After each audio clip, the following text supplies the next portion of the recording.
Kali ini berjudul tentang sebuah kisah ditumbalkan Bapak. Cerita kali ini datangnya dari salah satu narasumber ya teman-teman, yang sudah disadur oleh Manavila. Untuk kalian yang memiliki pengalaman horor atau pengalaman mistis kalian, atau cerita hasil karya kalian sendiri, ya kalian bisa kirimkan ke alamat email kami ya teman-teman, yang sudah tertera di kolom deskripsi video kali ini. Nantinya akan saya bacakan seperti di video kali ini ya teman-teman, seperti cerita kali ini juga. Yuk, daripada kita lama-lama, daripada kita penasaran bagaimana sih ceritanya, mari kita langsung saja menuju ke ceritanya. Perhatikan baik-baik, karena ceritanya akan segera saya mulai. Namanya Rizal, usianya sudah menginjak 18 tahun. Ibu kandungnya telah meninggal dunia setahun yang lalu. Kemudian ayahnya memilih untuk menikah lagi dengan seorang janda beranak 3. Dan akhirnya keputusan ayahnya tersebut membuat hidup Rizal sangat terasa berbeda sekarang ini.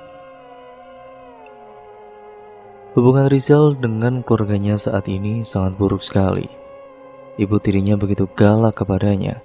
Rizal sangat mengerti bahwa ibu tirinya tidak suka kepadanya. Bahkan untuk porsi makan saja, ibu tirinya hanya menyisakan sedikit makanan untuk Rizal. Tidak terkadang Rizal merasa sangat kelaparan. Belum lagi Rizal yang harus menuruti semua perkataan ibu tirinya untuk membereskan pekerjaan rumah. Ya, Rizal memang laki-laki yang sudah berusia 18 tahun. Tapi dia bukanlah tipikal anak pembangkang. Dia anak baik dan kalem. Karena itu ia merasa tidak punya nyali untuk melawan. Apalagi mengingat orang di balik ibu tirinya adalah ayahnya yang kini sikapnya telah berubah. Tapi mau bagaimana lagi, kini hidupnya memang seperti itu. Bahkan ayahnya sendiri seakan tidak lagi peduli kepadanya. Ayahnya hanya memperdulikan keluarga barunya. Justru Rizal anaknya sendiri yang bagaikan orang lain di dalam rumah tersebut. Sang ayah tidak peduli lagi Rizal kelaparan. Sang ayah tidak peduli jika Rizal merasa diabaikan. Karena mungkin baginya Rizal kini tidaklah lagi berharga. Namun sekuat-kuatnya hati seseorang lambat laun akan rapuh juga. Begitulah kira-kira yang sedang dirasakan oleh Rizal. Belakangan ini ia terus menguatkan niatnya untuk pergi dari rumah. Dari lubuk hatinya yang paling dalam, jujur ia merasa tidak sanggup lagi tinggal bersama mereka semua. Ia merasa diabaikan, dikucilkan dan disingkirkan. Jadi Rizal merasa lebih baik pergi saja. Dan hari ini, niatnya tersebut sepertinya akan terwujud. Rizal baru saja mendapat sebuah kabar baik dari temannya yang berada di kota sebelah. Kita sebut saja namanya Rusdi. Temannya yang sudah dapat pekerjaan di kota sebelah. Rusdi mengabarkan bahwa Rizal diperbolehkan untuk bekerja di sana, tempat yang sama di mana Rusdi bekerja di sana.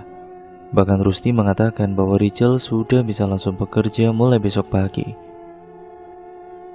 Ini adalah kesempatan emas bagi Rizal. Sedari lama ia ingin pergi dari rumah, namun ia tidak tahu harus pergi kemana. Bahkan pekerjaan saja tidak punya. Jadi dengan tawaran ini, ia berharap bisa merebut kembali kehidupan bahagianya. Tentu Rizal sudah menerima tawaran tersebut. Rizal juga langsung mengemas barang-barangnya ke dalam sebuah tas ransel. Isinya tidak lebih dari pakaian. Setelah semuanya siap, ia pun mengendap-endap pergi tanpa pamit atau mengucapkan salam. Benar-benar pergi tanpa sepengetahuan orang rumah. Singkat ceritanya, Rizal kini sudah berada di kota sebelah. Sejujurnya saat ia kabur, Rizal hanya membawa uang 20.000 saja. Dan itu pun sebenarnya tidak cukup untuk ongkos. Tapi beruntung bagi Rizal, ia memiliki teman yang sangat baik hati. Setelah melewati setengah perjalanan, Rizal pun dijemput oleh Rusdi. Dan kini mereka berdua bergegas menuju kios di mana Rizal akan bekerja di sana. Sesaat kemudian mereka pun sampai di kios tersebut. Kios itu dijadikan sebagai tempat usaha jualan sayur. Rusdi pun langsung memperkenalkan Rizal kepada bosnya. Saat siang hari seperti ini, biasanya kios memang sepi pembeli. Karena senggang, mereka pun mulai bercakap-cakap. Dalam percakapan tersebut, garis besar yang bisa ditangkap adalah bahwa Rizal akan diberikan upah 100.000 setiap hari. Itu pun belum termasuk uang makan. Jam kerjanya dari pagi sampai sore hari. Tanpa berpikir panjang, Rizal pun setuju. Namun tersisa satu hal yang mengganjal. Di manakah Rizal harus tinggal? Ia jelas enggan pulang ke rumahnya. Di sisi lain, Rizal juga tidak memiliki uang untuk bayar sewa tempat tinggalnya. Rusdi sendiri masih tinggal dengan orang tua di rumah petakan yang sempit. Dengan terus terang, Rusdi juga berkata bahwa Rizal tidak bisa tinggal di rumahnya meski hanya sementara saja. Tapi kali ini keberuntungan memihak kepada Rizal. Bosnya yang tahu konflik yang sedang Rizal alami menyodorkan sebuah tawaran. Bosnya ini mempersilahkan Rizal untuk tinggal di kosan. Dengan syarat Rizal ini harus tahu aturan, tidak boleh memasukkan sembarang orang, dan juga menjaga ruangan agar selalu rapi dan bersih. Mendengar tawaran bosnya, Rizal ini langsung tersenyum senang. Ia tidak percaya orang yang baru mengenalnya langsung berbaik hati kepada dirinya. Tanpa ada protes sedikit pun, Rizal langsung menerima tawaran tersebut. Upah 100.000 sehari, kerja dari pagi sampai sore, tinggal di dalam kios dengan menaati peraturan. Rizal menganggap ini adalah hari baik untuknya. Suasana hatinya langsung berubah drastis menjadi baik pula. Bahkan ia tidak segan langsung ikut membantu bekerja meski harusnya ia bekerja mulai besok pagi. Pada dasarnya Rizal adalah anak yang baik dan bisa menghormati orang lain. Karena bosnya sudah bersikap baik kepadanya, maka Rizal pun ingin membalasnya dengan sebaik-baiknya cara juga. Itulah pelajaran berharga yang Rizal dapat dari mendiang ibunya. Dan sesungguhnya mendiang ibunya telah berhasil mendidik Rizal dan memetik buah kebaikan darinya. Singkat ceritanya 3 bulan telah berlalu. Rizal masih bekerja di kios sayur. Yang awalnya ia hanya berkawan baik dengan Rusdi saja, kini ia sudah akrab dengan satu karyawan lainnya. Tentu juga dengan bosnya. Bahkan ia berhasil menjadi pegawai yang dikenal baik oleh para pembeli.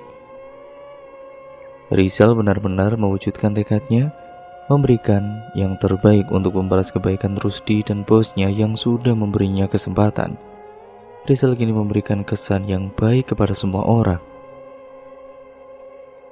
Rizal juga pandai mengelola upah yang diberikan kepadanya, sehingga kini Rizal tidak lagi perlu tinggal di kios itu. Ia sudah memiliki penghasilan untuk membayar sewa kontrakan. Bahkan ia sedang menabung untuk membeli sebuah sepeda motor bekas untuk dirinya sendiri. Sekitar 3-4 bulan ke depan, rasanya Rizal sudah mampu membelinya. Rizal merasa hidupnya menjadi lebih baik kini. Meski sesekali Rizal masih suka kepikiran tentang ayahnya, lalu kembali merasa sedih. Rasanya wajar, karena mau bagaimanapun, Rizal tetap menganggapnya sebagai orang tua, sosok yang ia sayangi.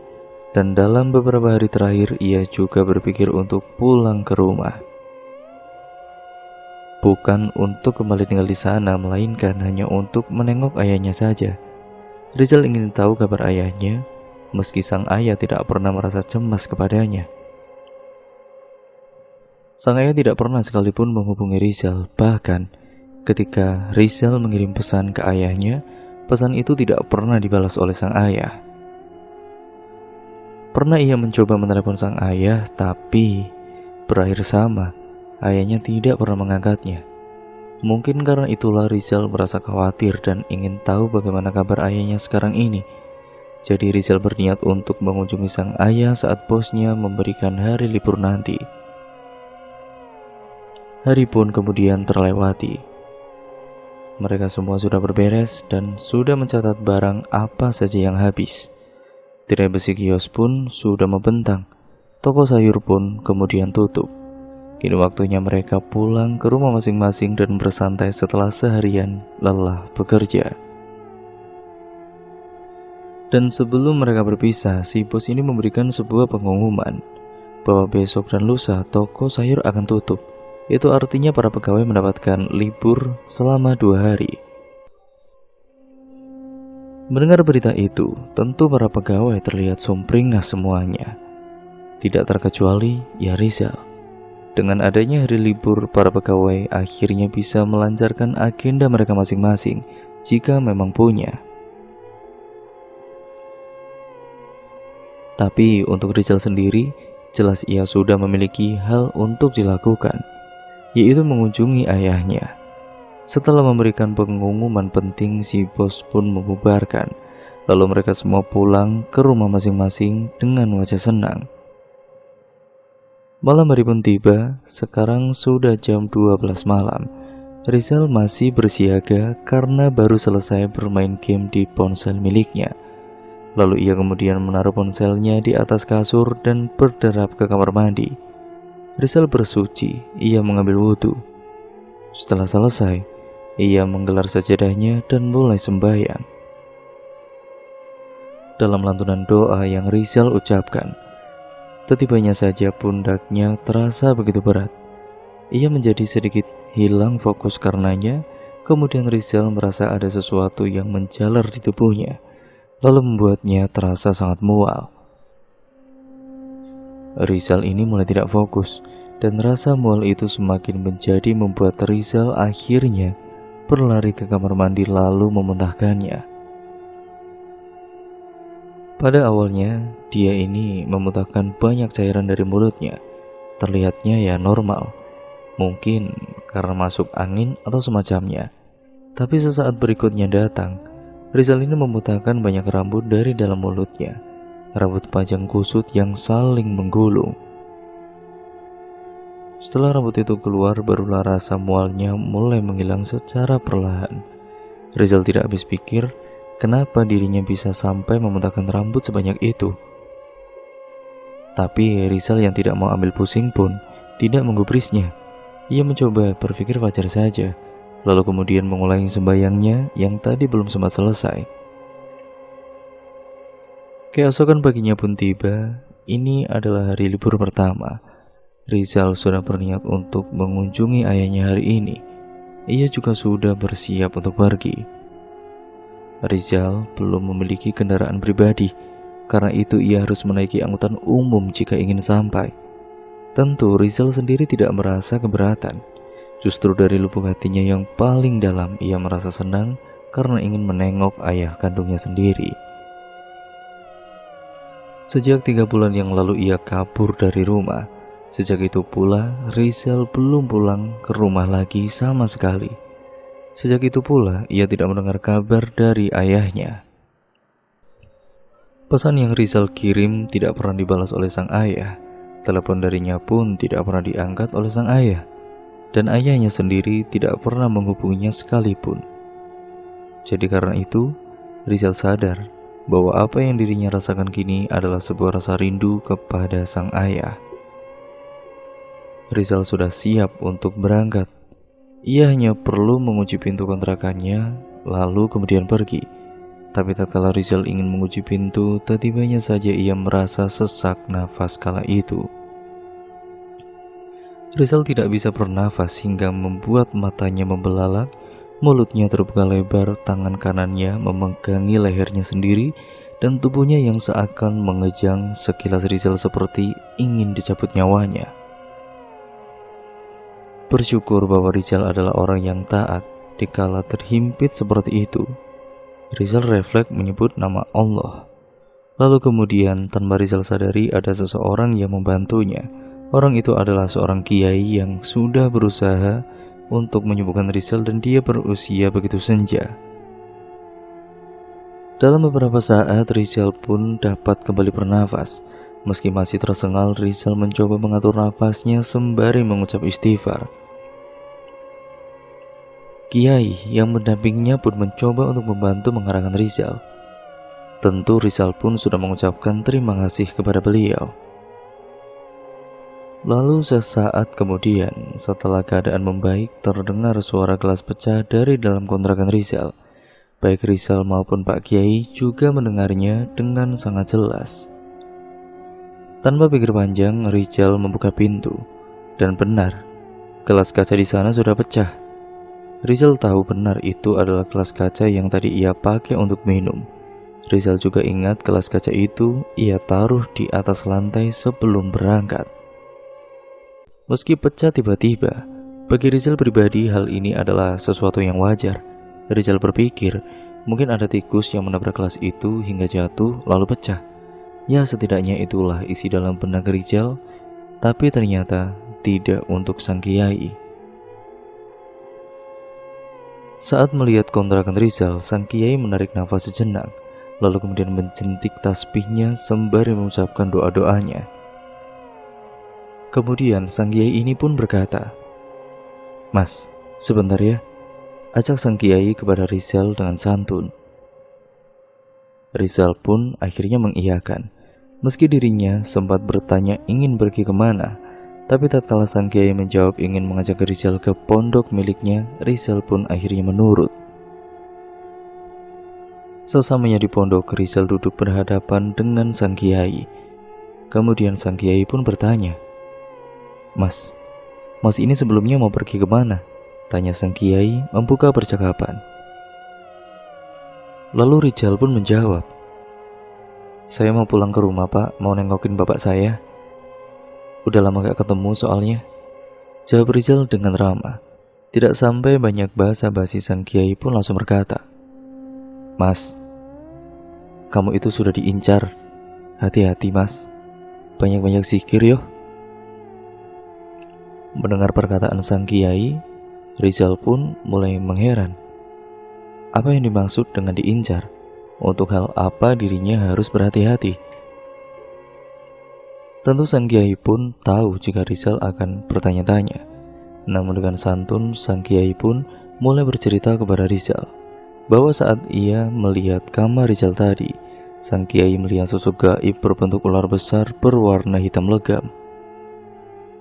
Karena itulah, tadi sang kiai menarik nafas dan melantunkan doa agar diberi perlindungan. Tidak sampai di situ, sang kiai pun bercerita bahwa Rizal adalah orang yang beruntung karena masih dijaga serta diberikan perlindungan oleh Allah SWT hingga detik ini. Rizal tidak percaya bahwa apa yang dialaminya adalah hal mistis. Ia tidak menyangka ini menjadi hal yang serius. Rizal tidak habis pikir bahwa nyawanya sedang diincar, karena Rizal merasa tidak memiliki musuh. Tapi sekali lagi sang kiai berkata benar, beliau tidak mengada-ngada. Ada seseorang yang berniat jahat kepada Rizal. Kemudian Rizal pun sempat bertanya kepada sang kiai. Rizal ingin tahu jika ada yang berniat jahat kepadanya, lalu siapakah orang tersebut? Tapi sayang, sang kiai enggan untuk menjawab. Lagi pula, beliau memang tidak tahu siapa pelakunya. Beliau justru mengajarkan Rizal agar tidak berburuk sangka kepada orang lain. Beliau berkata kepada Rizal untuk tidak meracuni hati dan pikirannya dengan sebuah prasangka. Mendengar jawaban sang kiai, Rizal mencoba menerka bukan perihal siapa yang menjahatinya, tapi dengan siapakah dirinya berbuat jahat. Dan sama seperti sebelumnya, Rizal merasa tidak pernah memiliki musuh. Kemudian mereka terus melakukan pembicaraan. Di sela-sela pembicaraan, sang kiai pun berkata, "Kamu jangan kemana-mana, menginap saja di sini dulu. Dalam 3 hari, ular itu akan kembali ke pemiliknya. Barulah kamu boleh pulang. Itu demi kebaikan kamu." Mendengar ucapan sang kiai, Rizal merasa bimbang. Di satu sisi, ia ingin menemui ayahnya. Tapi di sisi lain, ia mulai sadar bahwa apa yang dikatakan sang kiai memang benar. Tadi malam dirinya yang memuntahkan banyak rambut pasti adalah serangkaian skenario yang sama-sama untuk mencelakainya, termasuk dirinya yang sesak nafas tiba-tiba tadi, dan juga gelas yang pecah. Semua itu adalah sinyal bahwa dirinya dalam bahaya. Rizal mulai menyadari itu, meski dirinya sendiri tidak tahu harus berbuat apa. Tahu raut wajah Rizal yang bimbang, sang kiai pun kembali berkata, "Jangan khawatir, kamu aman di pondokan ini. Tidak ada yang perlu direpotkan, tidak ada yang perlu disusahkan di sini. Setelah 3 hari nanti, kamu boleh pulang kok," ucap beliau menenangkan. Setelah Rizal berpikir beberapa saat, akhirnya ia menuruti nasihat sang kiai. Ia akan tinggal di pondok selama 3 hari. Tentu itu artinya Rizal itu harus meminta 1 hari libur tambahan kepada bosnya. Namun dengan bantuan sang kiai, Rizal pun mendapat izin. Rizal juga mengirim pesan ke ayahnya akan mengunjunginya dalam waktu dekat. Tapi seperti biasa, tidak ada balasan. Dan setelah semuanya, Rizal pun tinggal di pondok itu. Ini adalah hari ketiga Rizal menginap di pondokan itu. Ini adalah hari terakhir dirinya menginap di sini. Kini waktu sudah menunjukkan pukul 11 malam. Rizal dan yang lain, termasuk sang kiai, masih berkumpul di dalam pondok. Tentu mereka memang sedang membicarakan hal yang bermanfaat.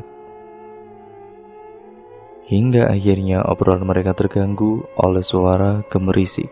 Suara itu berasal dari atas atap. Mereka semua tidak tahu apa suara itu. Tapi sang kiai langsung menyuruh mereka melantunkan doa-doa.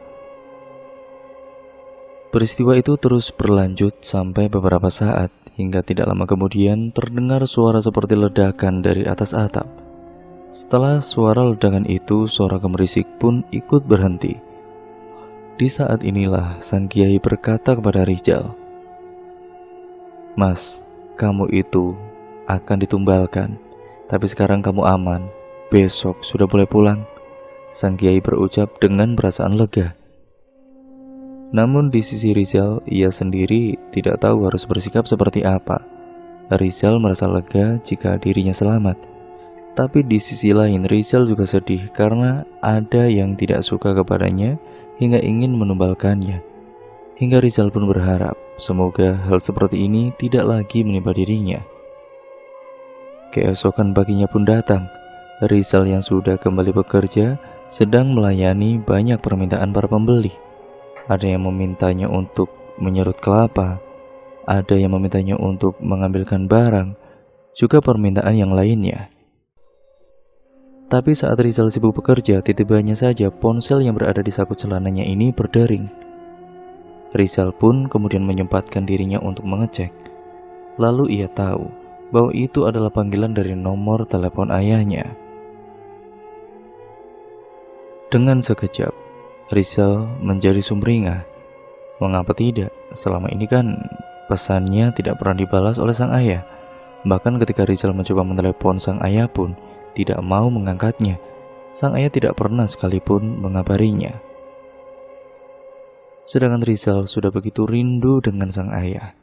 Rizal rindu ingin bertemu, atau setidaknya bisa mendengar suaranya. Jadi saat Rizal tahu ayahnya menelepon, ia menjadi begitu senang sekali. Meski sedang ramai pembeli, tanpa pikir panjang Rizal pun langsung menjawab telepon dari sang ayah. Rizal yang sebelumnya tersenyum lebar, tiba-tiba saja langsung tidak bergeming sama sekali. Rizal seperti langsung membeku di tempat. Bagai disambar petir, Rizal langsung merasa lemas di sekujur tubuhnya. Tanpa Rizal sadari, matanya pun mulai berkaca-kaca. Rizal yang berharap dapat berbicara dengan sang ayah secara langsung, justru dirinya malah mendengar sebuah kabar buruk dari tetangganya yang sedang berbicara di ujung telepon sana.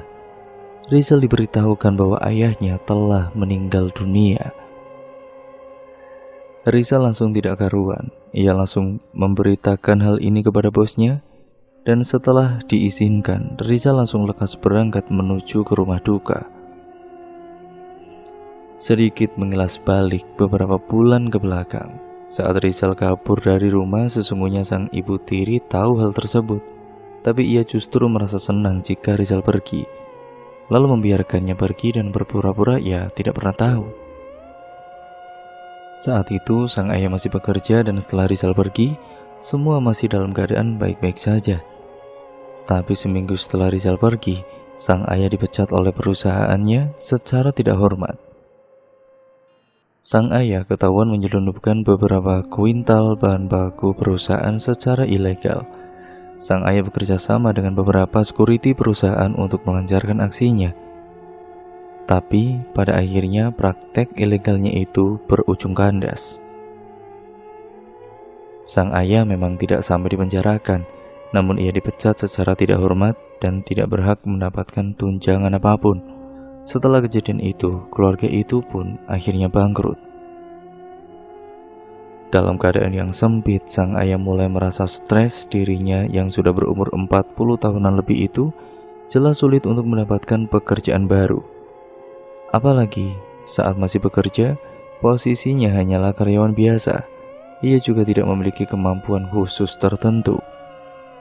Uang tabungan pun kini sudah mau habis dan sekelumit masalahnya semakin bertambah. Saat sang ayah memiliki istri yang hanya bisa menuntut dan menuntut saja, serta ketiga anak sambungnya yang memiliki perangai buruk yang sama. Hingga di suatu hari, istri barunya menyuruh sang ayah untuk melakukan sebuah pesugihan. Istri barunya tidak mau hidup melarat. Istri barunya ini juga tidak mau menunggu lama lagi dari ini. Tapi istri barunya juga tidak mau berusaha membantunya. Istri barunya hanya menginginkan hidup enak dengan hal instan. Istri barunya hanya bisa menuntut dan juga menuntut.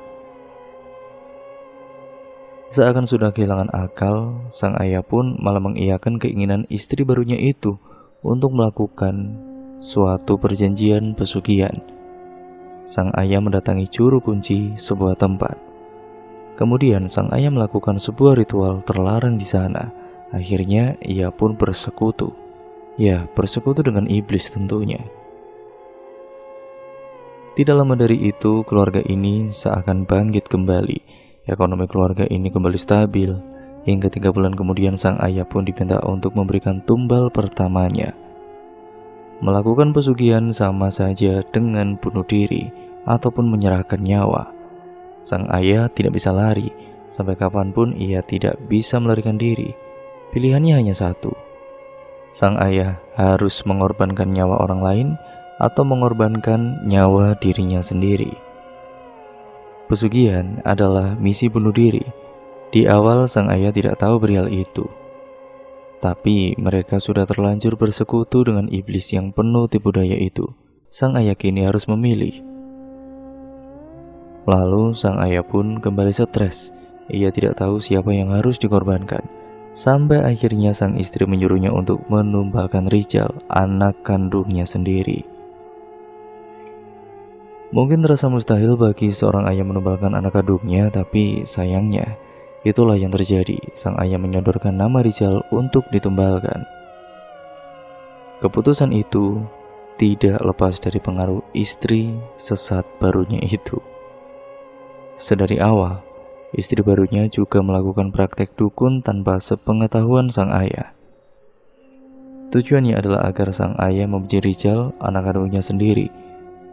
Dan hal itu ternyata berhasil. Sang ayah yang kini membenci Rizal berani untuk menumbalkan anaknya sendiri. Meski Rizal sudah dijadikan tumbal, tapi ternyata takdir berkata lain. Belum waktunya bagi Rizal untuk mati. Rizal adalah orang yang taat. Tentu dirinya akan dinaungi oleh cahaya keselamatan dari Sang Maha Pencipta, sehingga membuat niatan buruk itu malah kembali kepada tuannya. Karena tidak bisa mencelakai Rizal, justru niat buruk itu malah dikembalikan lagi kepada ayahnya. Dan akhirnya sang ayah pun harus tewas.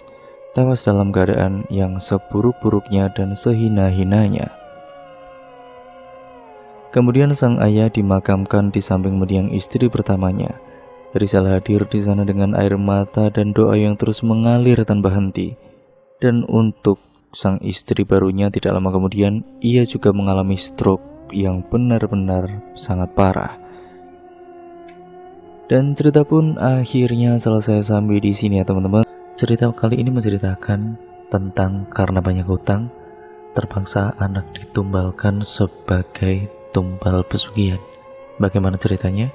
Oh ya, cerita kali ini ditulis oleh Manafila ya teman-teman. Nah, untuk kalian yang mempunyai pengalaman horor atau cerita mistis lainnya, kalian bisa kirimkan ke email kami yang ada di kolom deskripsi ya teman-teman, yang nantinya akan saya bacakan di channel ini. Dan untuk kisah kali ini, bagaimana kisahnya? Kita langsung saja menuju ke ceritanya. Perhatikan baik-baik karena ceritanya akan segera saya mulai. Sesungguhnya kemiskinan yang menimpa hidup manusia adalah bagian dari cobaan dan ujian. Karena itu, kita tidak perlu merasa sedih atau putus asa. Yang terpenting adalah menghadapinya dengan penuh kesabaran dan tetap berikhtiar atau berusaha melalui jalan yang diridhoi oleh Tuhan. Ingatlah, tidak ada makhluk di dunia ini yang tidak dijamin rezekinya oleh Allah. Lagi pula, Allah juga tidak akan membebani manusia dengan kesulitan hidup yang melebihi kemampuannya. Berusaha dengan sungguh-sungguh disertai dengan doa yang khusyuk kepada Allah Subhanahu wa Ta'ala, niscaya akan memberikan jalan kelapangan dan kemudahan kepada kita semua. Mungkin itulah yang seharusnya dilakukan oleh, sebut saja namanya, Pak Sugianto saat dibelit kesulitan ekonomi yang memberatkan hidupnya. Tapi sayang, akalnya yang pendek ditambah dengan keimanannya yang lemah membuat dia nekat menemui seorang dukun yang sesat. Nah, disinilah kisah menyedihkan sekaligus mengerikan dijalani oleh Pak Sugianto. Pak Sugianto menceritakan pengalamannya yang terjadi beberapa tahun silam.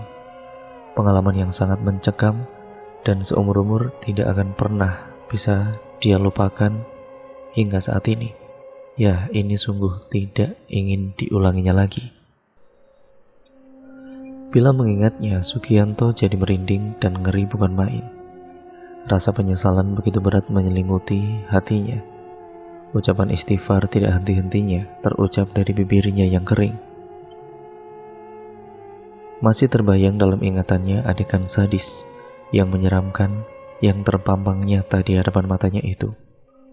Dengan mata kepala sendiri dia menyaksikan perempuan tua itu memotong-motong tubuh bayi yang masih merah, lalu dengan rakus memakan dagingnya. Dimulai dari kaki, tangan, sampai jantung si bayi yang hanya sebesar buah sawo. Begitu lahapnya dukun tua itu menyantap tiap bagian tubuhnya, sehingga tidak ubahnya seperti sedang menikmati daging ayam goreng. Apakah perempuan tua itu seorang kanibal? Sugianto pernah mendengar tentang kasus mutilasi yang terjadi di tengah masyarakat, tetapi baru kali ini dia melihatnya secara langsung. Bahkan rasanya ini jauh lebih sadis dan tidak berperi kemanusiaan. Bayangkan saja daging bayi dijadikan santapan lezat. Sugianto sampai tidak kuat melihatnya dan ingin muntah di situ. Tapi dia mencoba untuk menahan diri dan tetap diam pada saat itu. Dia hanya bisa menelan rasa jijik tersebut. Tiba-tiba, sebuah perasaan bersalah dan berdosa menghujami dadanya. Dia sadar apa yang telah diperbuatnya ini telah melanggar hukum negara. Bahkan lebih dari itu, ia mengingkari norma agama yang dianutnya. Tapi apa boleh buat? Sebuah tuntutan, atau lebih tepatnya, keterdesakan keadaan membuat dia tidak punya pilihan lain. Pekerjaan yang tidak tetap membuat Sugianto kelimpungan. Kebutuhan hidup yang kian meningkat membuat hutang piutangnya merambah kemana-mana. Hutangnya yang menumpuk dan telah jatuh tempo harus segera dia lunasi. Bahkan salah seorang rentenir lewat debt collectornya itu mengancam akan menghabisi nyawanya bila dia tidak segera melunasi hutangnya. Orang tuanya yang sudah sepuh itu sudah tidak bisa bekerja lagi. Istrinya pun tidak punya keahlian yang bisa menghasilkan uang. Ia hanya bisa mengandalkan Sugianto saja.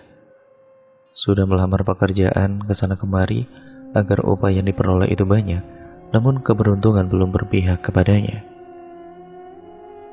Pernah dalam kurun waktu 3 hari berturut-turut, satu keluarga itu hanya minum air putih untuk mengisi perutnya. Dalam keadaan bingung, kacau, putus asa, dan tertekan, Sugianto kemudian lari kepada seorang dukun sakti yang konon bisa membantu kesulitannya. Awalnya Sugianto tidak pernah percaya dengan hal-hal yang berbau perdukunan. Ia tahu kalau itu adalah perbuatan musyrik dan syirik yang tidak boleh di agamanya. Namun yang namanya manusia itu kan tidak jauh dari rayuan setan yang terkutuk.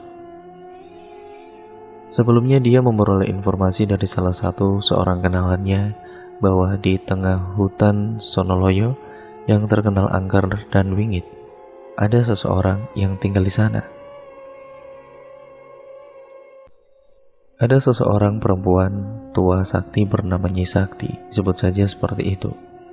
Konon siapa saja yang bertemu dengannya dan meminta bantuannya, maka bakal dikabulkan, dengan catatan mau menjalankan segala apa yang diperintahkannya.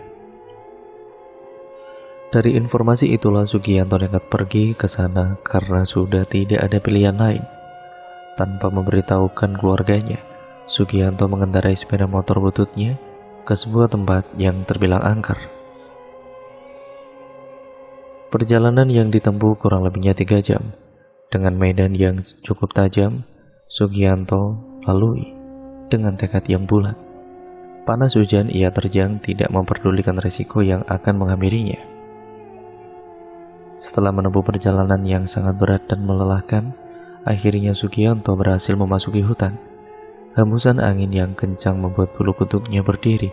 Rasa takut pun menyelimuti Sugianto.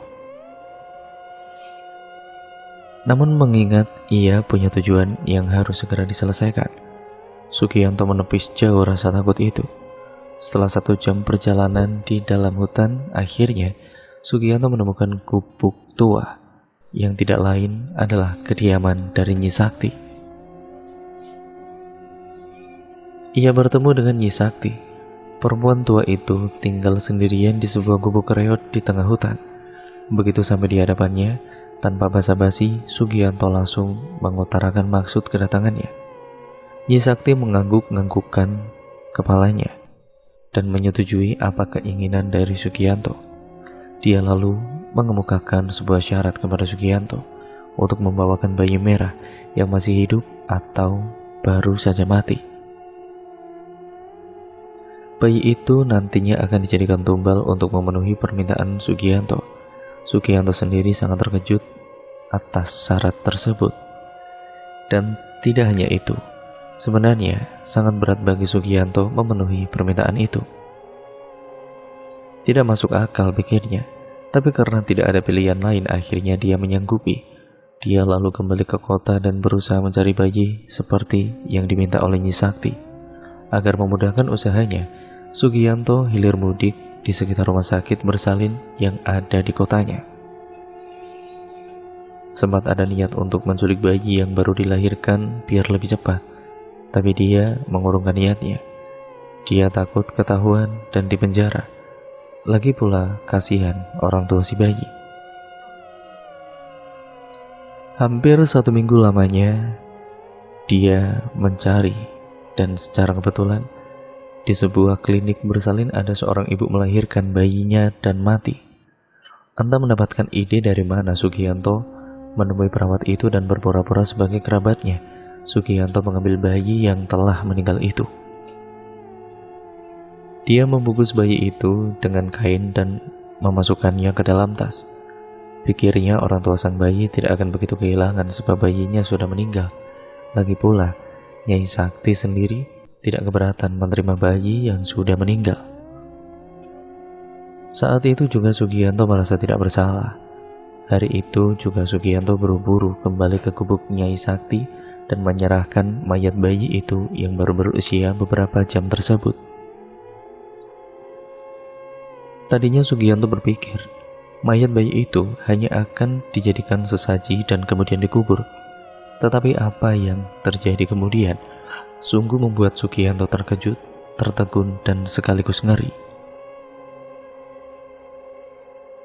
Bayangkan saja di depan mata Sugianto, tanpa banyak kata, Nyai Sakti memotong-motong tubuh bayi yang masih merah itu, dan memakan tiap potongannya seperti layaknya memakan ayam goreng.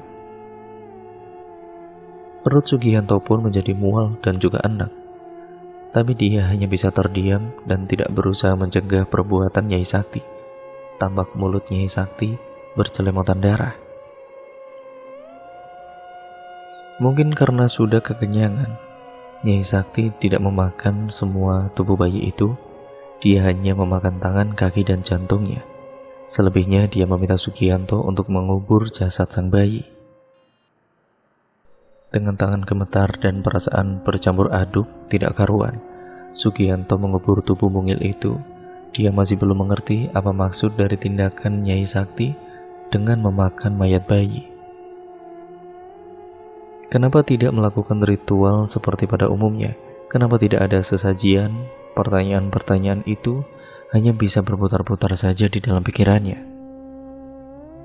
Ya, Sugianto hanya bisa memendam perasaan tidak mengerti itu dalam hatinya. Dia mencoba tidak memusingkan hal itu. Yang lebih penting adalah realisasi dari janji Nyai Sakti yang akan membantu kesulitan hidupnya. Lalu bagaimana dengan permintaan saya, Nyai? Tanya Sugianto memberanikan diri. Pulanglah, apa yang kamu inginkan sudah terpenuhi. Hutang-hutangmu bakal lunas, dan kamu akan mendapatkan kekayaan, jawab Nyai Sakti. Sugianto sempat bingung dan tidak mengerti, tapi akhirnya dia pulang juga ke rumah. Dan ketika sampai di rumah, dia sangat terkejut mendengar kabar menggembirakan dari sang istri. Syukur kepada Tuhan, Mas, aku sudah dapat hadiah 100 juta rupiah dari undian sabun. Wah, hutang-hutang kita bakal bisa dilunasi semua. Kita tidak jadi gembel jalanan, Mas, seru Haryati, girang bukan main. Sugiarto jadi tersenyum senang. Dia yakin rezeki nomplok yang diterima keluarganya ini merupakan buah hasil kesaktian Nyai Sakti. Dukun sakti itu benar-benar ampuh. Belum lama dia memberikan tumbal mayat bayi, permintaannya langsung terkabul. Tapi Sugianto tidak ingin menceritakan tentang Nyai Sakti kepada istrinya. Biar ini menjadi rahasia pribadinya. Yang penting, istri dan anak-anaknya hidup bahagia. Esok harinya Sugianto bergegas ke bank untuk melunasi semua hutang-hutangnya, ke para tetangga dan juga ke toko kelontong yang pernah ia hutangi. Semua terbayar lunas, sudah tidak menyisakan hutang seperak pun. Akhirnya hidupku aman, sudah lunas semua hutang-hutangku. Untung saja aku datang ke Nyai Sakti. Jika tidak, sudah jadi gembel jalanan anak dan istriku. Selanjutnya hidup Sugiarto seperti ketiban pulung. Rezeki mengalir terus, tidak berhenti. Ada saja keberuntungan yang didapat olehnya. Mulai dari dapat pekerjaan dengan posisi mapan, nembus undian, dikasih objekan basah dari teman, sampai dapat komisi jutaan rupiah. Pokoknya hidup Sugianto berubah 100% ataupun 180 derajat. Kini dia dan keluarga tidak lagi tinggal di rumah kontrakan yang sempit dan kumuh, tapi sudah punya rumah sendiri yang besar dan mewah. Dia bisa membeli perabotan yang luksuri ataupun yang mewah, ponsel, mobil, dan barang-barang serba mewah lainnya. Pendeknya, kesejahteraan keluarganya terjamin. Dan alhamdulillahnya, istri dan orang tuanya ini tidak mencurigai kekayaan yang dimilikinya sekarang ini. Mereka menganggap semua ini berkat doa dan usahanya Sugianto. Para tetangganya pun tidak ada yang merasa aneh dengan kekayaan yang dimiliki Sugianto. Pekerjaan yang mapan, hidup berkelimangan harta, dan jauh dari konflik membuat Sugianto sangat berterima kasih kepada Nyai Sakti. Kebahagiaan yang dirasakan Sugianto menjadi bertambah ketika istrinya hamil lagi. Berarti dirinya akan memiliki anak ketiga. Tidak ada perasaan risau dan khawatir kelak anaknya akan hidup sengsara. Ya karena kekayaannya itu kan bisa untuk menghidupi 7 turunan. Dengan penuh perhatian dan juga kasih sayang, Sugianto menjaga istri yang sedang hamil itu. Hingga akhirnya tiba masa persalinan. Sugianto menunggui proses kelahiran itu. Namun betapa terkejut dan terpukul batinnya saat anak yang ditunggu telah lahir. Wujudnya sungguh sangat memprihatinkan dan mengerikan. Selain tidak memiliki kedua tangan dan kaki, jantung bayi juga mengalami kelainan.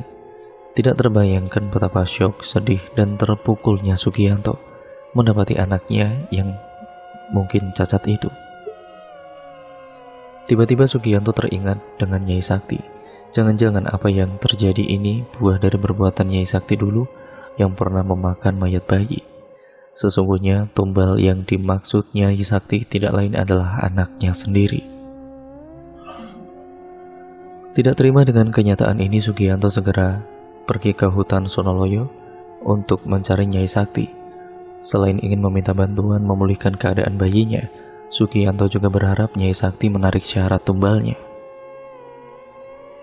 Tapi sesampainya di tengah hutan Sonoloyo, Sugianto tidak mendapati gubuk milik Nyai Sakti. Wanita tua itu seperti lenyap di telan bumi. Ketika Sugianto bertanya kepada penduduk sekitar daerah itu, mereka tidak ada yang tahu dan kenal dengan Nyai Sakti. Dalam keadaan sedih, putus asa, dan kecewa, tiba-tiba Sugianto bertemu dengan seorang laki-laki tua, berambut putih, dan berpakaian sederhana. Orang tua itu sepertinya bisa membaca kesusahan hati Sugianto. Ketahuilah nak, sesungguhnya Nyai Sakti itu yang pernah kamu temui itu bukanlah manusia. Dia adalah penjelmaan dari setan. Dia tidak pernah berusaha untuk membantu kesulitanmu, melainkan justru ingin menghancurkan dan menjerumuskan hidupmu. Mumpung belum terlambat, kembalilah kepada Allah dan bertobatlah. Gantungkan sepenuhnya hidupmu kepada Allah. Niscaya kamu dan juga keluargamu akan selamat dunia maupun akhirat. Setelah memberikan wejangan, orang tua yang arif dan bijaksana itu kemudian pergi. Seperti mendapat kesadaran baru, Sugianto tiba-tiba menangis tergugu. Dia menyadari bahwa semua yang terjadi ini adalah buah dari kesalahannya sendiri di masa lalu. Sugianto segera bersujud dan memohon ampun kepada Allah. Dia berjanji tidak akan mengulangi perbuatan sesatnya lagi. Dia akan berusaha menghapus dosa-dosanya dengan banyak melakukan amal kebajikan. Meski terasa pedih dan berat, Sugianto berusaha menerima kenyataan pahit ini.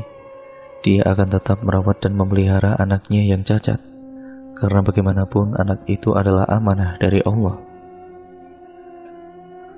Sugianto lalu mengajak keluarganya untuk lebih menekuni sholat dan ibadah yang disyariatkan agama Islam.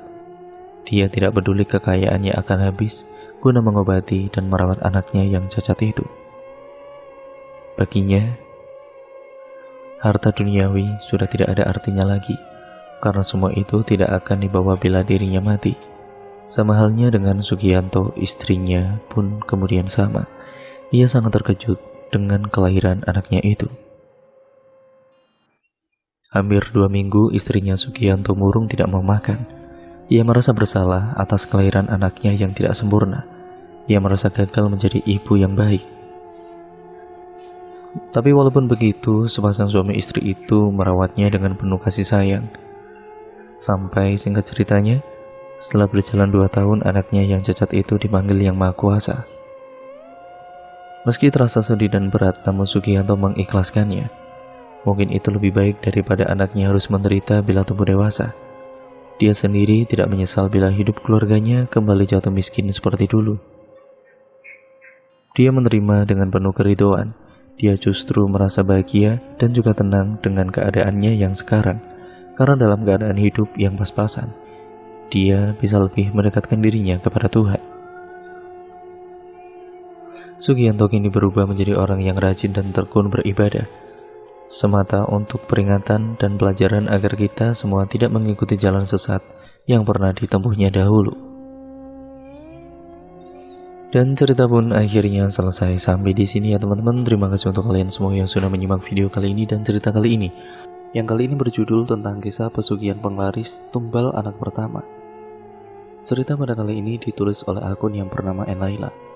Nantinya kalian juga bisa mengunjungi tweet beliau secara langsung. Nah, daripada kita penasaran bagaimana ceritanya, kok bisa tumbal anak pertama itu bagaimana? Nah, daripada kita lama-lama, kita langsung saja menuju ke ceritanya. Tapi sebelum itu, semua nama tempat dan juga toko sudah disamarkan untuk kepentingan bersama dan juga keamanan bersama ya teman-teman, karena itu merupakan privasi. Daripada lama-lama, kita langsung menuju saja ke ceritanya. Perhatikan baik-baik, karena ceritanya akan saya mulai.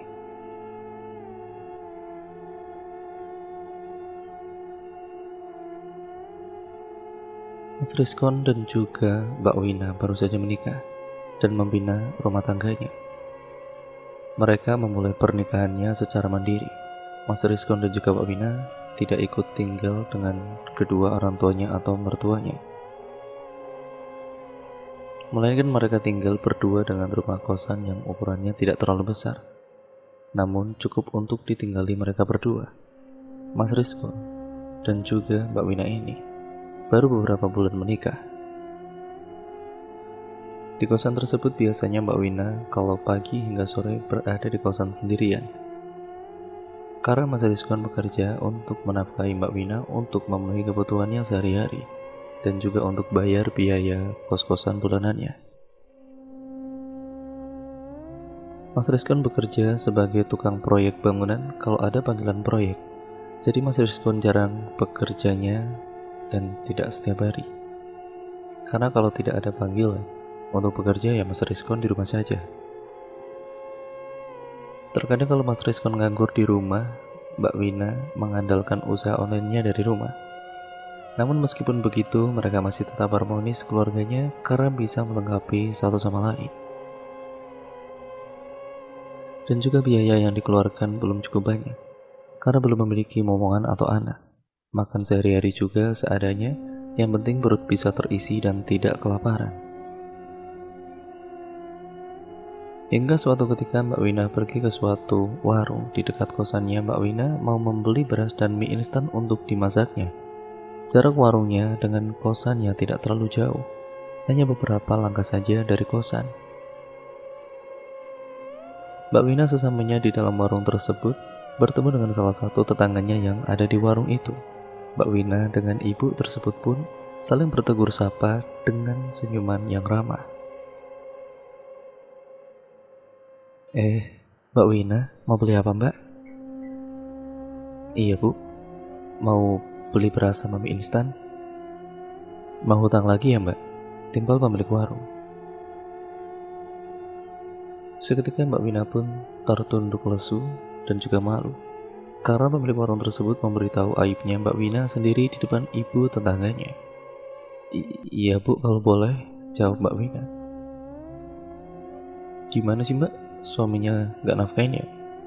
Sampai sehari-harinya itu harus ngutang gitu terus. Kasihan padahal baru menikah, timbal ibu tersebut. Lalu Mbak Wina tidak menjawab pertanyaan dari ibu tetangganya itu. Karena malu, Mbak Wina langsung pergi dan tidak jadi untuk mengutang di warung tersebut.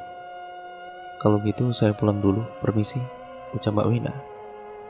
Karena sudah kepalang malu dan tidak dapat barang-barang yang diinginkannya, Mbak Wina pulang sampai ke rumah. Assalamualaikum. Waalaikumsalam, jawab Mas Rizkon yang sedang duduk menonton televisi. Kemudian Mbak Wina masuk dengan keadaan wajah yang murung dan tertekuk membuat Mas Rizkon ini bertanya-tanya. Kamu kenapa dek? Akan tetapi Mbak Wina masih tetap tidak mau menjawab dan menceritakan kepada suaminya. Jawab dong dek, kamu kenapa kok pulang-pulang diam merenung seperti itu? Tanya Mas Rizkon. Saat ditanya oleh Mas Rizkon, Mbak Wina langsung meneteskan air matanya. Aku malu mas. Malu kenapa dik? Kenapa harus malu? Tadi katanya kamu ke warung mau hutang beras sama mie. Mana barangnya? Cacar Mas Rizkon. Aku malu mas, tadi dihina sama ibu tetangga. Katanya kamu tidak bisa menafkahi aku. Setiap hari harus berhutang di warung terus. Jelas Mbak Wina.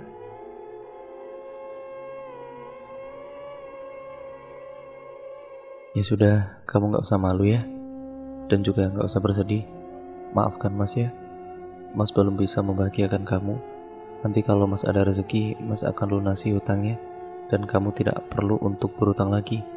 Kamu doakan Mas supaya rezekinya lancar ya, jawab Mas Rizkon. Mbak Wina pun mengangguk dan tersenyum kecut kepada Mas Rizkon. Singkat ceritanya, suatu ketika saat Mas Rizkon akan berangkat bekerja karena Mas Rizkon sudah mendapat panggilan lagi untuk bekerja proyek, dia berpapasan dengan salah satu ibu-ibu tetangganya. Mas Rizkon mau kemana? Ibu, ini mau berangkat bekerja bu. Istrimu itu kasihan ya, selalu hutang di warung padahal kamu kerja. Pasti hasilnya sedikit, ya karena tidak bisa memenuhi kebutuhan rumah tangganya, ucap ibu tetangganya yang nyinyir itu. Karena merasa kesal dan sakit hati, Mas Rizkon tidak mau merespon atau menjawab pertanyaan dari ibu tersebut. Mas Rizkon langsung pergi meninggalkan ibu itu. Saat bekerja, Mas Rizkon tidak fokus karena memikirkan omongan tetangganya tadi yang selalu menghina Mas Rizkon dan Mbak Wina. Mas Rizkon di tempat kerja itu, ataupun di tempat kerja maksudnya, jadi sering melamun dan tidak fokus. Hal itu sampai ditegur oleh salah satu rekan kerjanya. "Riz, bohong aja kamu," ucap teman kerjanya dengan menepuk pundaknya Mas Rizkon. Seketika Rizkon pun terperanjat kaget karena dikagetkan oleh teman kerjanya itu. Lalu teman kerjanya tersebut duduk di sampingnya Mas Rizkon. Saat itu sedang jam istirahat. "Kamu kenapa, Riz? Kok sepertinya banyak beban pikiran sekali?" "Iya nih, pusing. Kebutuhan rumah tangga banyak dan hutang sudah menumpuk." "Sudahlah, jangan terlalu dipikirkan. Bisa stres nanti kamu," jawabnya. "Nggak usah dipikirkan gimana, aku selalu dihina sama tetangga kosan aku, sama istriku juga. Sakit hatiku bro," jawab Mas Rizkon. "Yang penting kamu tetap fokus saja bekerja dan cari uang, jangan dipikirkan hinaan-hinaan seperti itu, apalagi omongan tetangga," jawab temannya. Mas Rizkon pun hanya bisa menghela napas panjangnya, dan sore harinya Mas Rizkon pulang kembali ke kosannya. Mas Rizkon mengendarai sepeda motornya dengan perlahan melewati jalan raya. Namun Mas Rizkon mengendarai motornya tidak fokus dan selalu melamun hingga akhirnya Mas Rizkon oleng dan tertabrak mobil yang ada di depannya. Brak! Mas Rizkon pun terjatuh tersungkur di aspal dan tidak sadarkan dirinya. Namun pemilik mobil yang telah menabrak Mas Rizkon tersebut bertanggung jawab. Mas Rizkon dibawa dengan mobilnya pergi menuju ke rumah sakit. Sesamanya di rumah sakit, para perawat datang dengan membawakan ranjang darurat untuk membawa Mas Rizkon masuk ke dalam ruang UGD. Semua perawat itu dengan berjalan tergesa-gesa membawa Mas Rizkon karena banyak luka di tubuhnya. Saat Mas Rizkon dibawa ke ruang UGD, orang yang menabrak Mas Rizkon menelepon istrinya dengan ponselnya. Mas Rizkon yang ada di dalam tas yang dibawanya saat mengendarai motor. Saat itu Mbak Wina sedang asik duduk menonton televisi di sore hari. Tiba-tiba saja dering ponselnya Mbak Wina yang ada di samping tempat duduknya itu bergetar. Sontak Mbak Wina terperanjat dan langsung mengangkat teleponnya yang tertera nama suaminya. "Halo, assalamualaikum." "Waalaikumsalam, apa benar ini dengan istrinya Mas Rizkon?" tanyanya. "Iya benar, kok ponsel suami saya ada di Mas ya? Masnya siapa?"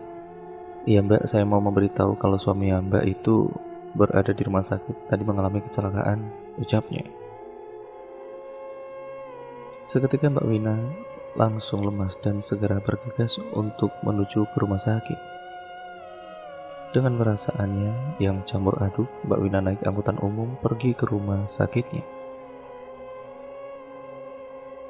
Sesamanya di rumah sakit, Mbak Wina langsung menuju ke tempat resepsionis rumah sakit untuk menanyakan ruangan suaminya dirawat. "Maaf sus, saya mau tanya, ruangannya Mas Rizkon di mana ya?" tanya Mbak Wina. "Bentar saya cari dulu ya." Mas Rizkon yang tadi mengalami kecelakaan berada di ruangan UGD. Jawab perawat. Terima kasih ya sus. Lalu Mbak Wina pun berjalan terbirit-birit mencari ruangan UGD itu. Setelah beberapa menit berjalan, akhirnya Mbak Wina menemukan juga ruangan UGD.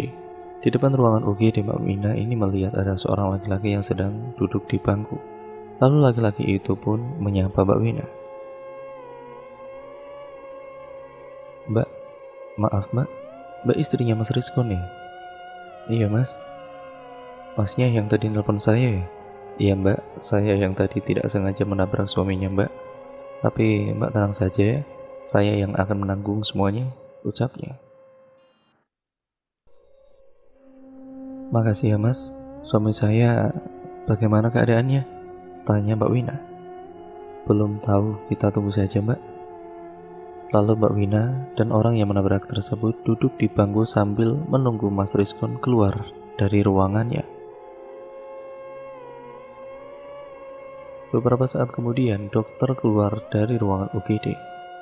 Mbak Wina dan juga orang tersebut langsung bergegas menghampiri dokter yang baru saja keluar dari UGD. Gimana dok, keadaan suami saya? Tanya Mbak Wina. Mas Rizkon tidak terlalu parah lukanya. Dia juga bisa langsung untuk dipindahkan ke tempat rawat inap. Terima kasih dok, jawabnya. Sekitar 1 jam kemudian Mas Rizkon dibawa keluar dan akan dipindahkan menuju ke ruang rawat inap. Namun Mas Rizkon masih belum tersadarkan diri dan beberapa saat kemudian akhirnya Mas Rizkon pun tersadarkan dirinya. Alhamdulillah, akhirnya kamu bangun juga mas. Aku di mana ini dek? Kamu di rumah sakit mas, tadi kamu kecelakaan, jawab Mbak Wina. Lalu orang yang tadi menabrak Mas Rizkon meminta maaf dan memperkenalkan dirinya. Kenalin mas, saya Fandi, dan saya meminta maaf ya mas, tadi tidak sengaja menabrak masnya, ucap Fandi. Ya gak apa-apa mas, itu salah saya juga, tadi sore saya melamun. Ya ampun mas, kenapa kamu bisa melamun? Di jalan itu kan bahaya mas, akibatnya seperti ini kan, ucap Mbak Wina. Namun Mas Rizkon tidak menjawab apa yang dikatakan oleh Mbak Wina. Sedangkan Mas Fandi, karena sudah malam, dia izin untuk pulang. Mas, saya izin pulang dulu ya. Besok saya akan datang lagi ke sini. Kalian tenang saja, semua biaya akan saya bayar dan saya akan bertanggung jawab sepenuhnya, ucap Mas Fandi. Iya mas, terima kasih ya mas. Masih hati-hati pulangnya, timbal Mas Rizkon. Oh iya, sebelum itu ini nomor HP saya, kalian catat ya, supaya nanti kalau ada apa-apa kalian bisa menghubungi saya, ucap Mas Fandi. Lalu Mas Fandi pun pulang ke rumahnya. Singkat ceritanya, keesokan harinya Mas Fandi datang kembali ke rumah sakit dengan membawakan buah-buahan untuk Mas Rizkon. Sedangkan Mbak Wina sedang pulang ke kosannya untuk mengambilkan baju ganti dan perlengkapan yang lainnya untuk Mas Rizkon di rumah sakit. Maaf ya mas, saya jadi merepotkan mas. Ini sudah jadi tanggung jawab saya mas, nggak apa-apa. Lalu Mas Fandi dan juga Mas Rizkon bercengkrama satu sama lain. Di tengah obrolannya Mas Fandi menanyakan kepada Mas Rizkon. Maaf mas, kalau saya boleh tahu, mas kemarin sore itu melamun karena apa ya? Karena itu sangat berbahaya mas, melamun di jalanan. Tanpa malu dan ragu, Mas Rizkon curhat dan menceritakan semuanya kepada Mas Fandi. Iya mas, saya masih banyak pikiran. Saya sedang terhimpit ekonomi dan bingung harus bagaimana. Sedangkan kerjaan saya tidak setiap hari, ya karena saya bekerja proyek yang dipanggil kalau ada proyek saja. Hutang sudah menumpuk dan selalu dihina oleh para tetangga, jelas Mas Rizkon. Kalau mas mau, nanti mas akan saya bantu untuk membuka usaha seperti saya dengan menggunakan modal dari saya. Kalau semisal uangnya mas sudah terkumpul, nanti mas bisa mengembalikan uangnya pada saya, jawab Mas Fandi. Wah, beneran ini mas? Saya mau banget mas. Saya sudah bosan hidup kekurangan dan selalu dihina oleh tetangga. Nanti kalau Mas sudah sembuh, Mas nemui saya saja di alamat ini, ucap Mas Fandi sembari memberikan alamatnya. Iya Mas, baik, terima kasih ya Mas. Sama-sama Mas, Mas cepat sembuh ya, ucap Mas Fandi. Beberapa saat kemudian istrinya Mas Rizkon datang dengan membawakan perlengkapannya. Dan Mas Fandi pun langsung berpamitan kepada Mas Rizkon karena Mas Fandi ada urusan yang harus dia urus. Kalau gitu, saya pamit pulang dulu ya Mas, Mbak. Soalnya masih ada urusan, ucap Mas Fandi.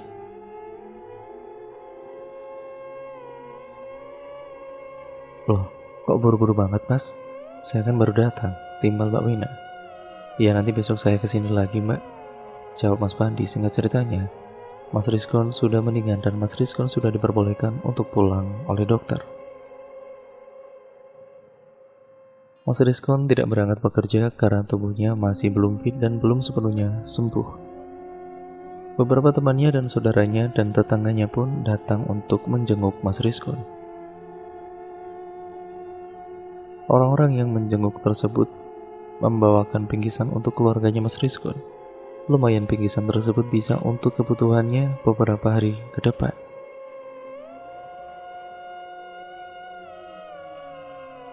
Karena bingkisannya yang diberikan kepada keluarganya Mas Rizkon, beberapa bahan-bahan sembako, seperti minyak, beras, gula, teh, mie instan, dan lain sebagainya. Ada juga yang memberikan uang dan buah-buahan. Ada ibu tetangganya yang selalu nyinyir itu datang ke rumahnya Mas Rizkon. Assalamualaikum. Waalaikumsalam. Ibu silakan masuk bu, jawab Mbak Wina. Lalu ibu tersebut masuk dan duduk di dalam kosannya. Cepat sembuh ya Rizkon, supaya kamu bisa bekerja dan nyusahin Mbak Wina terus, ucapnya yang tidak mengenakan hati.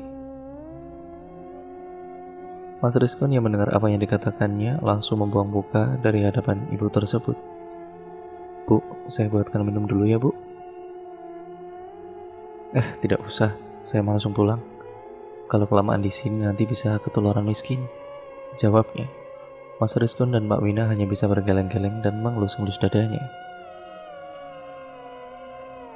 Namun malam harinya mereka berdua dikejutkan dengan kabar gembira.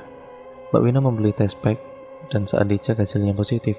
Mbak Wina dan Mas Rizkon pun sangat bahagia.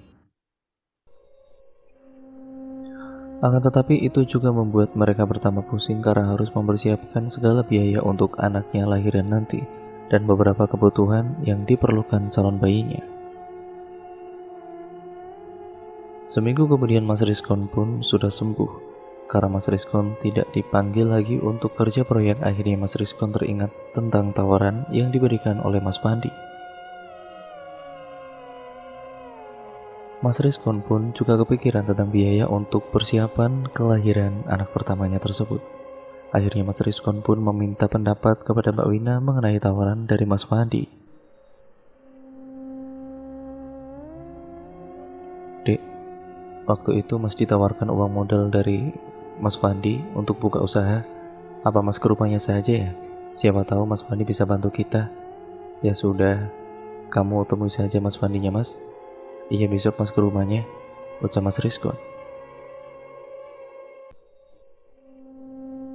Keesokan harinya Mas Rizkon pergi ke rumahnya Mas Fandi dengan alamat yang sudah diberikan kepada Mas Rizkon.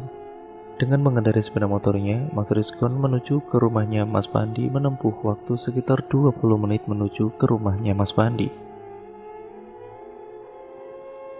Sesamanya di alamat yang diberikan oleh Mas Fandi, Mas Rizkon sangat tercengang melihat rumahnya Mas Fandi yang menjulang tinggi dan mewah. Mas Rizkon pun mendatangi ke depan gerbangnya dan ada satpam yang menunggu di depan pos. Maaf Mas, mau cari siapa? Mau nyari Mas Fandi Pak? Apa Mas Fandinya ada? Oh Mas Fandi, ada Mas, silakan masuk, jawab Pak Satpam itu. Pak Satpam membukakan gerbang rumahnya yang terbuat dari besi dan Mas Rizkon masuk ke dalam rumahnya. Assalamualaikum. Waalaikumsalam, terdengar sahutan dari balik pintu. Terlihat seorang laki-laki tampan yang umurnya sebaya dengan Mas Rizkon. Mas Rizkon, silakan masuk Mas, ucap Mas Fandi. dan Rizkon yang baru pertama kali masuk ke dalam rumahnya Mas Pandi sangat tercengang.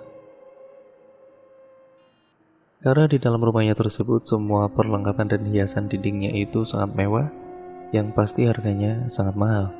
Lalu seorang perempuan datang ke ruang tamu menghampiri Mas Rizkon dan Mas Pandi dengan memberikan ataupun membawakan air untuk minum. "Silakan diminum," ucap Pak RT. "Gimana Mas? Apa Mas mau menerima tawaran yang waktu itu?" tanya Mas Pandi. "Iya Mas, saya benar-benar sudah pusing 7 keliling ini." "Ya sudah, kalau Mas siap, besok Mas datang lagi ke sini." Mas Rizkon dan juga Mas Pandi saling bercengkrama dan Mas Rizkon berjalan mengelilingi rumahnya Mas Pandi untuk melihat-lihat sekeliling rumahnya.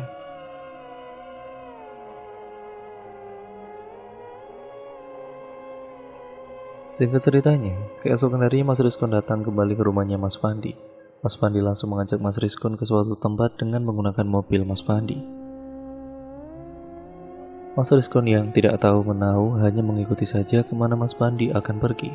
Mas Pandi dan Mas Rizkon melewati jalanan yang sangat pelosok dan berliku-liku.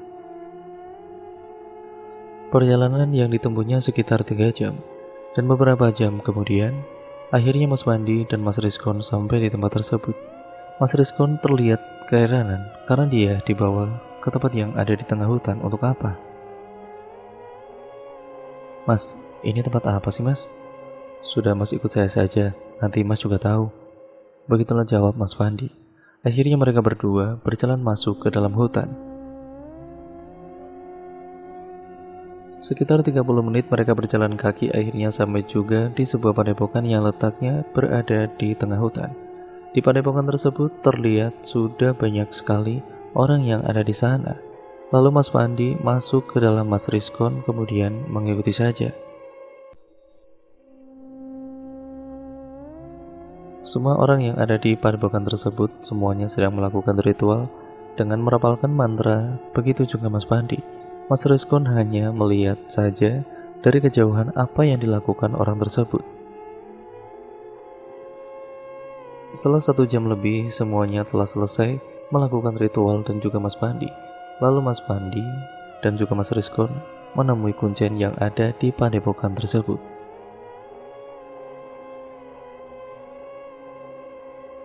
"Gini Mbah, teman saya ini ingin kehidupannya berubah seperti saya," ucap Mas Pandi. "Saya benar-benar mau melakukan ini demi kehidupan sampean berubah menjadi kaya," tanya Mbah Kuncen. Seketika Mas Rizkon pun mengerti apa yang sebenarnya dilakukan Mas Pandi. Mas Pandi sudah melakukan ritual pesugihan, makanya Mas Pandi bisa sukses seperti sekarang ini.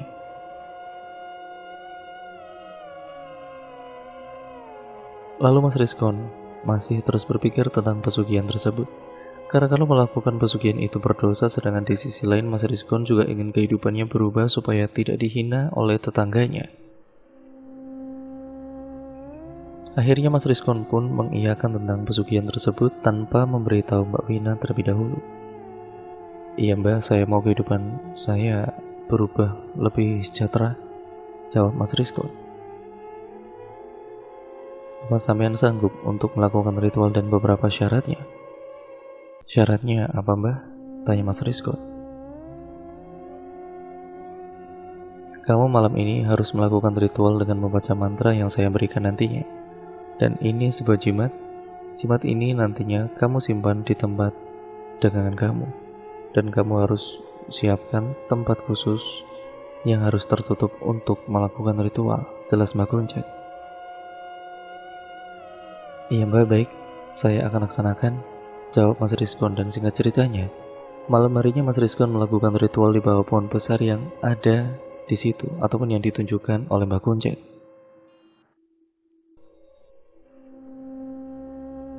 Saat sedang melakukan ritual, Mas Rizkon mendapatkan beberapa gangguan. Namun kata Mbak Kuncen, Mas Rizkon tidak boleh menengok ke arah sumber suara. Mas Rizkon harus tetap fokus melakukan ritual dengan merapalkan mantra-mantranya. Terdengar suara kuntilanak yang tertawa cekikikan dan Mas Rizkon juga melihat sekelebat bayangan putih dari depan pohonnya. Angin berembus kencang menembus tubuhnya Mas Rizkon membuat suasana semakin mencekam. Tidak hanya itu, Mas Rizkon juga mendengar suara seorang wanita yang sedang menyinden. Sontak seketika tubuhnya Mas Rizkon, bulu kuduknya merinding. Sedangkan Fandi menginap di rumah Mbak Kuncen. Duk, duk, duk. Terdengar suara tapakan kaki yang sangat berat dan besar, seperti langkah kaki raksasa. Akan tetapi, bukan raksasa melainkan sosok genderuwo yang mencoba mendekati tubuhnya Mas Rizkon. Dahi belakang Mas Rizkon benar-benar langsung berkeringat dingin dengan terus merapalkan mantranya. Dan beberapa saat kemudian, tiba-tiba sosok genderuwo tersebut menghilang entah kemana. Tiba-tiba saja terlihat sinar yang terang menerangi Mas Rizkon di dalam hutan tersebut. Terlihat sosok wanita dengan menggunakan kebaya berwarna hijau yang sangat cantik dan wangi harum semerbak menyeruak di dalam hidungnya Mas Rizkon. Sosok Nyi Ratu tersebut mengatakan kepada Mas Rizkon, "Kamu mau hidupmu sejahtera dan kaya raya?" "Iya Nyi, saya sudah bosan hidup, serba kekurangan dan selalu dihina," jawab Mas Rizkon. "Kalau kamu mau hidupmu berkelimpang harta ada syaratnya." "Apa syaratnya Nyi Ratu?" "Syaratnya kamu memberikan bayi anak pertamamu untuk saya asuh," ucapnya. "Maksudnya Nyi?" tanya Mas Rizkon penasaran. "Ya nanti kamu akan kaya raya dan anak pertamamu untuk saya. Apa kamu sanggup?" Timbalnya. Karena ingin kehidupannya berubah dan tidak mau dihina oleh tetangganya, akhirnya Mas Rizkon pun mengiyakan syarat yang diminta oleh Nyi Ratu. "Iya Nyi, saya akan memberikan anak pertama saya nanti kepada Nyi Ratu," jawab Mas Rizkon. Lalu seketika sosok wanita dengan bergaun hijau tersebut menghilang, namun masih meninggalkan aroma wangi yang semerbak. Hari sudah mulai pagi, semburat sinar matahari mulai muncul dari ufuk timur, dan Mbah Kuncen menghampiri ke tempat ritualnya Mas Rizkon. "Ritualnya sudah selesai. Ayo, kembali ke pendopo," ucap Mbah Kuncen. Mas Rizkon pun kemudian mengikuti saja apa yang dikatakan oleh Mbah Kuncen, dan Mas Rizkon kembali lagi ke padepokan. Sesamanya di padepokan, Mbah Kuncen langsung memberikan jimat sebagai penglaris tokonya nanti. Singkat ceritanya, Mas Rizkon dan Mas Pandi pun pulang. Dan Mas Rizkon sudah mendapatkan uang modal usaha dari Mas Pandi.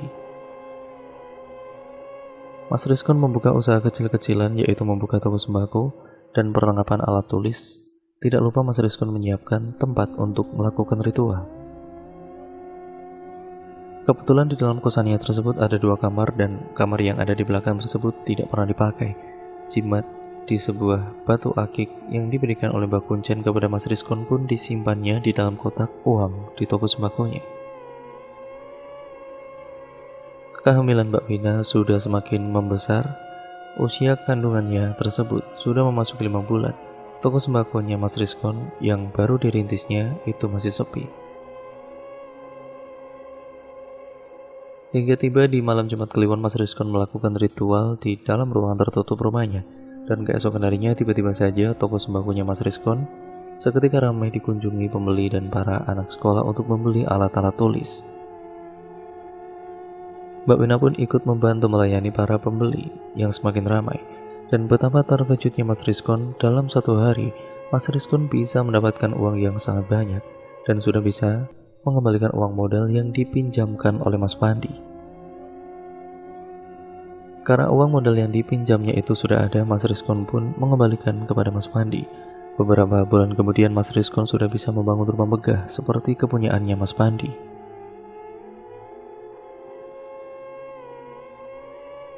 Mas Rizkon juga sudah bisa membeli mobil dan membangun toko sembakonya yang jadi lebih besar lagi.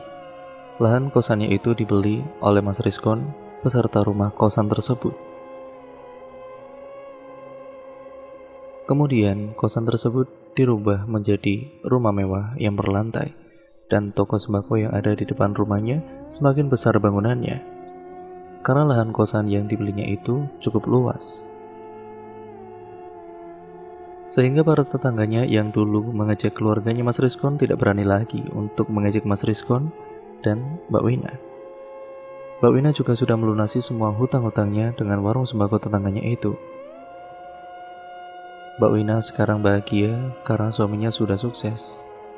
Mbak Wina juga sekarang sudah tahu kalau Mas Rizkon telah menggunakan atau melakukan pesugihan penglaris. Mbak Wina juga sekarang telah menggunakan perhiasan yang menempel di tubuhnya. Semua apa yang diinginkan Mbak Wina selalu dituruti oleh Mas Rizkon. Beberapa bulan kemudian Mbak Wina perutnya semakin membesar dan usia kandungannya sudah menginjak 9 bulan. Nah, malam itu Mbak Wina merasakan kesakitan pada perutnya dan Mbak Wina mengalami kontraksi yang sangat sakit. Karena panik dan cemas, Mas Rizkon langsung membawakan Mbak Wina ke rumah sakit. Sesamanya di rumah sakit, Mbak Wina telah melahirkan anaknya. Namun Mbak Wina belum melihat anaknya, anak pertama itu. Itu langsung dibawa Mas Rizkon menuju ke tempat pohon besar yang ada di padepokan Mbah Kuncen. Dan bayinya yang pertama itu diberikan kepada Nyi Ratu. Setelah diberikan kepada Nyi Ratu, Mas Rizkon kembali lagi ke rumah sakit. Mas Rizkon mengatakan kepada Mbak Wina kalau anaknya tidak selamat telah meninggal dunia. Mbak Wina pun meneteskan air matanya dan sangat sedih sekali. Singkat ceritanya, setelah menumbalkan anak pertamanya Mas Rizkon, sekarang Mas Rizkon semakin kaya raya lagi dan hartanya semakin melimpah. Sekarang, Mas Rizkon bisa membuat kontrakan bertingkat dan bisa membuka cabang toko sembakonya di desa-desa lain. Akan tetapi setiap malamnya Mas Rizkon dan Mbak Wina selalu mendapatkan gangguan-gangguan yang membuat mereka tidurnya tidak nyenyak dan tidak tenang. Suatu malam Mas Rizkon dan Mbak Wina sedang tertidur di kamarnya, tiba-tiba terdengar suara tembok sebelah kamarnya yang berbunyi seperti cakaran kuku pada tembok. Saat Mbak Wina terbangun dan mendengar suara tersebut, Mbak Wina mendengarkan ada suara bayi menangis. Namun saat Mbak Wina mencari arah tangisan bayi tersebut, tidak ada. Seketika Mbak Wina merinding dan bulu kuduknya berdiri. Mbak Wina kembali lagi ke kamarnya saat baru merebahkan tubuhnya kembali di atas kasur. Tiba-tiba saja pintu kamarnya seperti ada yang mengetuk. Sontak saja Mbak Wina terperanjat dan langsung bangun untuk membukakan pintu kamarnya. Karena pikir Mbak Wina pembantunya yang mengetuk pintunya itu takutnya ada apa-apa. Akan tetapi saat Mbak Wina membuka pintu kamarnya, ternyata di depan tidak ada siapa-siapa. Mbak Wina menutup kembali pintunya dan kembali ke kasurnya lalu menarik selimutnya. Singkat ceritanya beberapa bulan kemudian Mbak Wina hamil kembali dengan Mas Rizkon, serta Mbak Wina sangat bahagia karena mereka akan memiliki anak lagi. Namun suatu ketika saat Mas Rizkon sedang melakukan ritualnya, tiba-tiba saja sosok Nyi Ratu itu datang ke dalam ruangan tempat ritualnya Mas Rizkon. Sosok Nyi Ratu tersebut mengatakan kepada Mas Rizkon, "Kalau kamu ingin semakin bergelimang harta, kamu harus memberikan kembali anak yang dikandungannya istrimu," ucap Nyi Ratu. Tapi Nyi, belum selesai berbicara tiba-tiba saja sosok Nyi Ratu tersebut menghilang. Akhirnya Mas Rizkon pun menceritakan semuanya kepada Mbak Wina tentang tumbal yang diinginkan Nyi Ratu tersebut. "Dek, saya mau ngomong sama kamu," ucap Mas Rizkon. "Ngomong apa, Mas?" tanya Mbak Wina. "Jadi sebenarnya anak pertama kita itu sudah saya jadikan tumbal, Dek, untuk Nyi Ratu demi kekayaan kita. Dan sekarang Nyi Ratu tersebut menginginkan anak yang ada di kandungan kamu lagi, supaya kita tambah kaya raya dan bergelimang harta," jelas Mas Rizkon. "Astagfirullah Mas, kenapa kamu tega Mas sama anak kita hanya demi harta?" "Aku gak mau Mas kehilangan anak kita lagi," jawab Mbak Wina yang naik pitam. "Tapi kalau kita tidak memberikan anak kita lagi, kita akan kehilangan semuanya, Win. Pokoknya aku gak mau ya Mas. Lebih baik kita hidup miskin seperti dulu daripada harus kehilangan anak kita lagi dan hidup banyak harta tapi tidak bahagia," ucap Mbak Wina. Seketika Mbak Wina langsung pergi meninggalkan Mas Rizkon sendirian. Dan di dalam kamar Mbak Wina menangis sejadi-jadinya. Suatu ketika salah satu tetangganya lewat di depan rumahnya Mbak Wina. Sebut saja namanya Pak Ustadz. Pak Ustadz tersebut melihat kalau di depan rumahnya Mas Rizkon tersebut ada beberapa sosok makhluk yang berdiri di depan rumahnya. Sosok itu ada sosok kuntilanak, sosok genderuwo, dan juga sosok pocong. Sontak Pak Ustadz langsung berucap, "Astagfirullahaladzim," ucap Pak Ustadz sembari mengelus dadanya karena Mbak Wina tidak mau anak keduanya tersebut dijadikan tumbal oleh suaminya. Mbak Wina meminta bantuan kepada Pak Ustadz itu. Mbak Wina mendatangi rumahnya Pak Ustadz dalam keadaan perut yang sudah semakin membesar.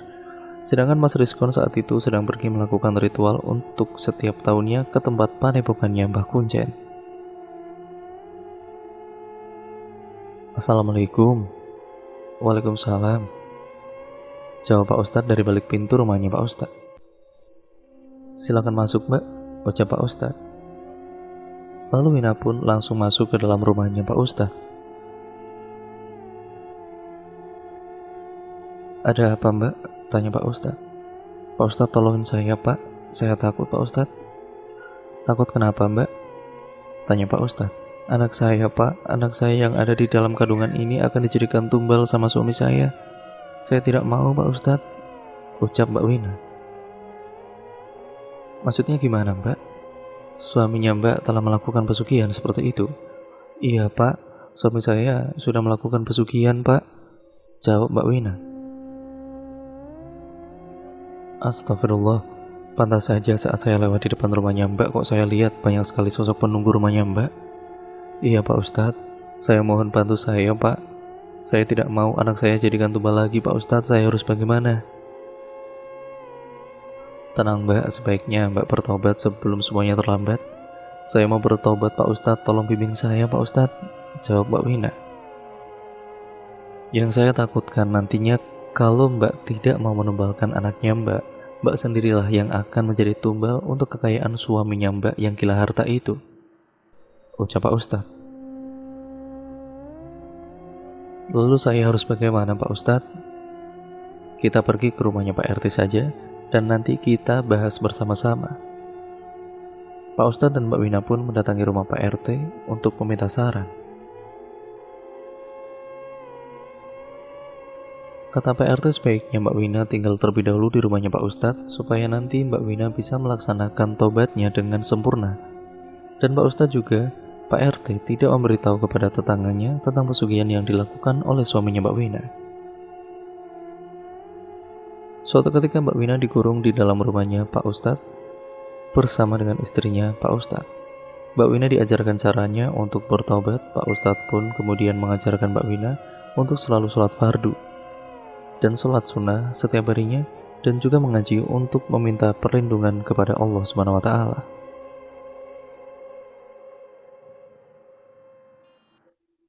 Sedangkan Mas Rizkon sedang melakukan ritualnya selama berhari-hari di padepokan Mbah Kuncen. Mbak Wina dikurung di dalam rumahnya Pak Ustadz, dan Mbak Wina juga selalu diberikan makan oleh istrinya Pak Ustadz. Hingga suatu ketika Mas Rizkon pulang kembali ke rumahnya setelah melakukan ritual pesugihannya demi mendapatkan hartanya yang lebih banyak lagi. Mas Rizkon terus mencari keberadaan istrinya, yaitu Mbak Wina, dari tempat yang ada di dalam rumahnya hingga ke sudut rumah sampai ke lantai atas rumahnya. Win, kamu di mana, Win?" teriak Mas Rizkon. Akan tetapi tidak menemukan juga Mbak Wina di mana. Mas Rizkon pikir mungkin Mbak Wina sedang pergi bermain ke tempat tetangganya atau sedang pergi ke rumah orang tuanya. Jadi Mas Rizkon pun mencari lagi Mbak Wina ada di mana. Namun sudah hingga malam hari Mbak Wina belum pulang juga. Akhirnya Mas Rizkon pun mencari Mbak Wina ke rumah tetangganya. Keesokan harinya Mas Rizkon menanyakan kepada para tetangganya keberadaan Mbak Wina di mana. "Maaf Bu, lihat Wina tidak?" "Tidak," jawab tetangganya. Soalnya para tetangganya pun tersebut tidak ada yang tahu di mana keberadaan Mbak Wina. Akhirnya Mas Rizkon mencoba ke rumah kedua orang tuanya Mbak Wina, akan tetapi hasilnya juga sama, tidak ada Mbak Wina di rumahnya kedua orang tuanya. Hingga suatu ketika Mas Rizkon berpapasan dengan Pak Ustadz, Mas Rizkon pun menanyakan keberadaan Mbak Wina kepada Pak Ustadz. Pak Ustadz, maaf mau tanya, Pak Ustadz melihat istri saya tidak? Tanya Mas Rizkon. Tidak Mas, memangnya kenapa? Ya sudah, terima kasih Pak. Mas Rizkon benar-benar stres dan bingung harus mencari istrinya kemana lagi. Sedangkan ritual untuk menumbalkan janin yang ada di kandungan Mbak Wina semakin dekat. Mas Rizkon benar-benar cemas dan gelisah karena tumbal yang sudah ditargetkannya itu menghilang. Jadi Mas Rizkon takut nantinya Mas Rizkon akan kembali jatuh miskin seperti dulu lagi.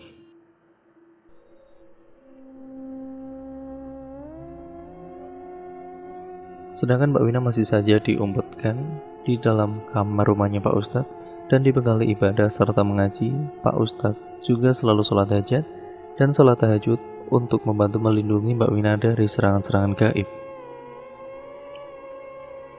Setiap harinya Mas Rizkon berkeliling berjalan kaki mencari kesana kemari keberadaannya Mbak Wina, hingga terlihat seperti orang gila dengan pakaiannya yang lusuh, seperti tidak diganti. Padahal sudah menjadi orang yang kaya raya, namun mungkin karena tidak diurus oleh Mbak Wina, jadi Mas Rizkon tidak terawat. Suatu malam saat sedang tertidur, Mbak Wina bermimpi didatangi oleh sosok Nyi Ratu. Sosok Nyi Ratu itu mengatakan kepada Mbak Wina, serahkan anakmu kepadaku, janinmu sudah ditargetkan suamimu untuk tumbal kekayaannya selanjutnya, ucap Nyi Ratu. Akan tetapi, tiba-tiba saja ada Pak Ustadz yang datang dan berperang dengan sosok Nyi Ratu tersebut dan Nyi Ratu pun akhirnya kalah. Suatu ketika Mbak Wina terperanjat dan terbangun dengan napas yang tidak beraturan dan dipenuhi dengan keringat yang membasahi bajunya. Mbak Wina langsung mengelus-ngelus perutnya yang sudah terlihat membesar. Mbak Wina pun menghela napas panjang, bersyukur karena anak yang dikandungannya tersebut masih ada di dalam perutnya. Singkat ceritanya, Mas Rizkon semakin kebingungan mencari kesana kemari keberadaan Mbak Wina. Mas Rizkon benar-benar sudah seperti orang gila yang selalu berteriak di jalan. Sampai semua tetangganya tersebut tidak mau untuk mendekati Mas Rizkon. Sedangkan, usahanya Mas Rizkon yang dirintisnya selama ini mulai bangkrut. Mbak Wina sudah bertobat dan hijrah, sekarang Mbak Wina berhijab. Saat itu Mas Rizkon sudah benar-benar gila dan kehilangan hartanya dengan perlahan-lahan. Usahanya sudah tutup dan jimat yang ada di dalam toko sembako depan rumahnya itu tiba-tiba saja terbakar dengan sendirinya. Suatu ketika saat Mas Rizkon berada di dalam rumahnya Mas Rizkon ini diganggu oleh sosok kuntilanak yang tertawa cekikikan. Dan tiba-tiba sosok kuntilanak tersebut berubah menyerupai Mbak Wina. Mas Rizkon yang saat itu melihat Mbak Wina, dia mendekati ke arahnya, padahal sosok yang menyerupai Mbak Wina itu adalah sosok kuntilanak. Mbak Wina tersebut seketika berubah menjadi sosok kuntilanak dengan membawa pisau saat Mas Rizkon mendekati, dan Mas Rizkon pun langsung ditusuk perutnya dengan menggunakan pisau tajam yang dipegang oleh sosok kuntilanak tersebut. Mas Rizkon pun langsung terkapar di lantai dengan penuh darah, sementara di dalam rumahnya tersebut tidak ada yang mengetahuinya, karena pembantu yang ada di dalam rumahnya Mas Rizkon itu telah keluar dari rumahnya. Pembantu tersebut diperintah oleh Mbak Wina saat itu untuk keluar saja. Apalagi sekarang Mas Rizkon dalam keadaan gila. Singkat ceritanya, beberapa warga sekitar menanyakan keberadaan Mas Rizkon yang tidak pernah terlihat sekitar 5 hari lebih.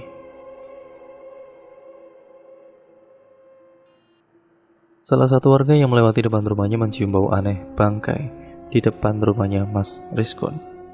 Namun rumahnya Mas Rizkon tersebut masih terlihat tertutup rapat.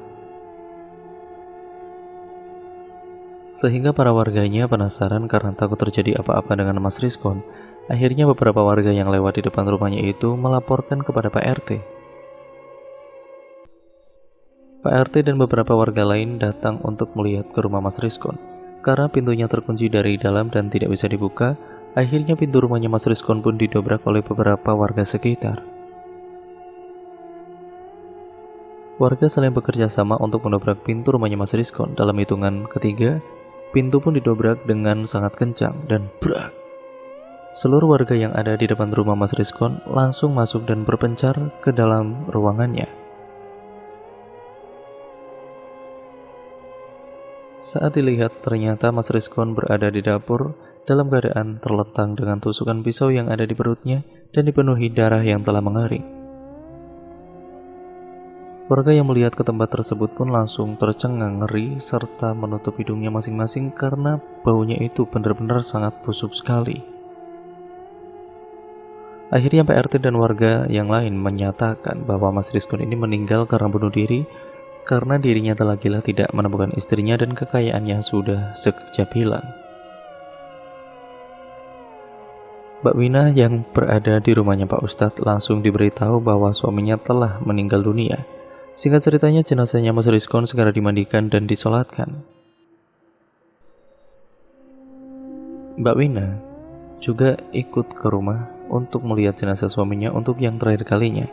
Jenazahnya Mas Rizkon setelah dimandikan dan disolatkan langsung dibawa ke tempat peristirahatannya untuk yang terakhir kalinya. Meskipun suaminya telah berbuat dosa dan sudah melakukan hal yang menyakiti Mbak Wina, akan tetapi Mbak Wina masih tetap merasakan rasa iba dan juga sedih atas kepergian suami yang telah melakukan perbuatan yang musyrik itu. Karena sosok Nyi Ratu itu tidak mendapatkan tumbal janin yang ada di kandungannya Mbak Wina dan juga tidak mendapatkan tumbal istrinya Mas Rizkon, akhirnya Mas Rizkon sendirilah yang menjadi tumbal akhir pesugihannya. Setelah kepergiannya Mas Rizkon, kandungan Mbak Wina semakin membesar dan akan melahirkan. Mbak Wina sekarang tinggal di rumahnya kedua orang tuanya dan tidak tinggal di rumah suaminya. Dengan uang hasil pesugihan itu, dia tidak mau.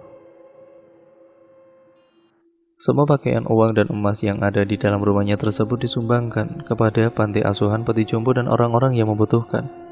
Mbak Wina mengeluh sakit pada perutnya, sepertinya Mbak Wina akan melahirkan dan Mbak Wina pun langsung dibawa kedua orang tuanya ke rumah sakit.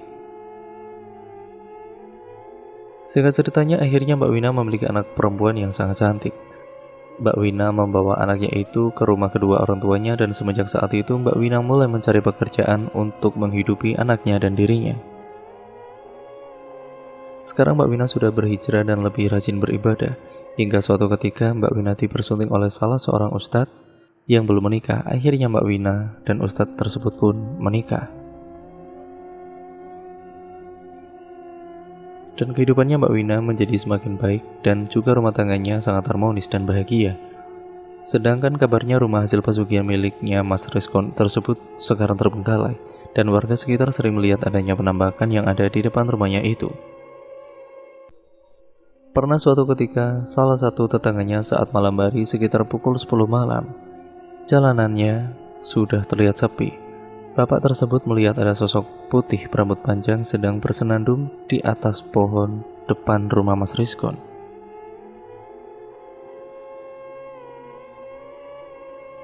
Ada juga tetangga depan rumahnya saat sedang duduk di depan teras rumahnya malam-malam sendirian. Tetangganya tersebut melihat rumahnya Mas Rizkon itu terbuka sendiri pintunya. Dan tetangga depan rumahnya itu melihat sosok yang menyerupai Mas Rizkon dengan wajah yang sangat pucat dan tubuhnya penuh dengan darah yang mengalir dari perutnya. Dan semenjak itu, Mbak Wina sempat menjual rumahnya Mas Rizkon tersebut. Akan tetapi tidak ada satu orang pun yang mau membeli rumah tersebut. Pernah ada orang yang mau membeli rumah itu, akan tetapi saat melihat isi rumahnya merasa tidak nyaman karena saat masuk ke dalam rumahnya hawa yang dirasakannya itu berbeda karena hawanya panas sekali. Akhirnya orang tersebut tidak jadi untuk membeli rumahnya. Padahal uang hasil penjualan rumahnya itu mau disumbangkan kepada panti asuhan, panti jompo, dan fakir miskin. Akhirnya karena tidak ada yang mau membeli rumah tersebut, rumah itu terbengkalai dan angker. Semoga dari kejadian ini kita bisa mengambil hikmahnya ya teman-teman. Harta itu bukan segalanya. Untuk apa harta banyak sekali, tapi ya tetap hidupnya sengsara dan kehilangan orang yang tersayang dan terkasih. Jangan pernah bersekutu dengan jin ataupun iblis, karena itu semua hanya tipu daya jin dan kita akan sengsara pada akhirnya. Dan cerita pun akhirnya selesai sampai di sini ya teman-teman. Terima kasih untuk kalian semua yang sudah menyimak dan mendengarkan cerita kali ini. Jangan lupa untuk kalian like, komen, dan share, serta subscribe channel ini untuk kalian yang belum. Dan kurang lebihnya mohon maaf ya teman-teman apabila banyak kekurangannya, maupun artikulasi saya mungkin kurang jelas, ataupun ya narsis saya mungkin terlalu cepat atau terlalu lambat. Apapun yang terbaik dalam cerita kali ini, pasti banyak pembelajaran yang dapat kita ambil. Semoga kita bisa mengambilnya, yang positif, yang negatif, kalian buang jauh-jauh. Jadikan itu sebagai semua pembelajaran, agar kita menjadi manusia yang jauh lebih baik lagi ke depannya. Jangan lupa ya teman-teman, terus support channel ini sampai kapanpun. Terima kasih juga atas support yang selama ini. Sampai berjumpa di video terbaru selanjutnya. Wassalamualaikum warahmatullahi wabarakatuh.